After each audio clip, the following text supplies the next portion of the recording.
Саламатсыздарбы? Бекмамат Осмонов атындагы Жалал-Абад мамлекеттик университети, Жалал-Абад колледжи. БКМ контракт 018 тайпасынын студенти Насирдинова Гүлбара. Окутуучу Кудукбаева Эльмира Эмлисовна. Студенттердин окуу изилдөө иштеринин негиздери предметинен улуу жеңиштин даңкы өчпөйт аттуу темадагы докладка көңүл буруңуздар.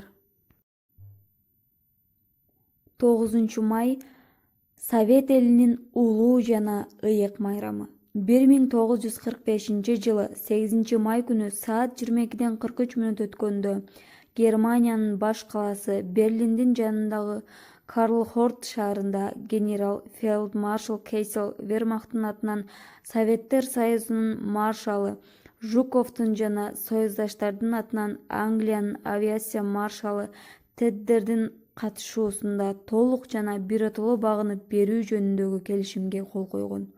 Бул мезгилде Москвада 9 май болуп калган эле. Ошентип 4 жылга созулган 1941 жылдан 1945 жылдарга чейин эң оор, эң кайгылуу, эң көп жоготуу алып келген улуу атамекендик согуш аяктаган. Бул согушта Совет эли 27 миллион адамдан ажыраган.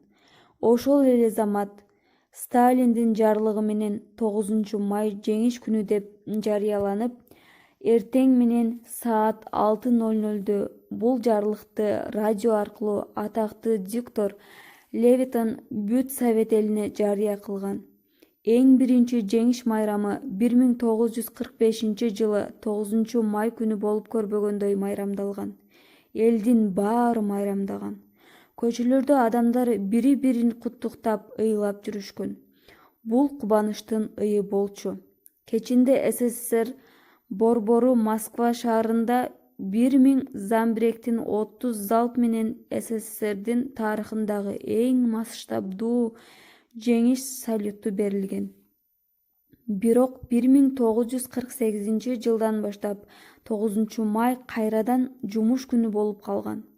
1965 жылы гана жеңиштин 20 жылдыгында 9 май кайрадан жумуш эмес күн деп жарыяланып, бардык атрибуттары менен, башкача айтканда аскер парады, согуш ардагерлеринин салтанаттуу жүрүшү, жеңиш салюту майрамдала баштаган. 9 май улуу жеңиш майрамы.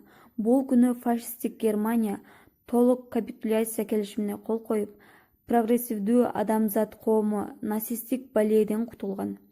Фашисттик Германия менен согушка миңдеген кыргызстандыктар катышып, алар көрсөткөн эрдик улуу жеңиш тарыхында алтын тамгалар менен жазылып калды.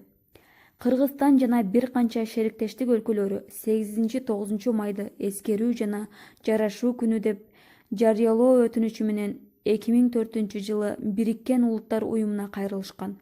Бириккен Улуттар уюму кайрылууну туура түшүнүү менен кабыл алып, аталган датаны эскерүү жана жарашуу күнү деп жарыяланган.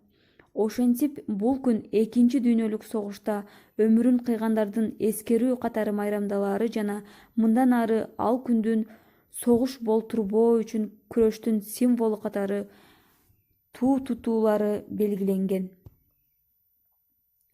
9 май улуу атамекендик жеңиш күнү болуп, жыл сайын майрамдалып келет. Биздин ата-бабаларыбыз бизге жыргал жашоону, бейпил жашоону тартуулаганы үчүн эч качан эч ким унутулбайт. Көңүл бурганыңыздар үчүн чоң рахмат.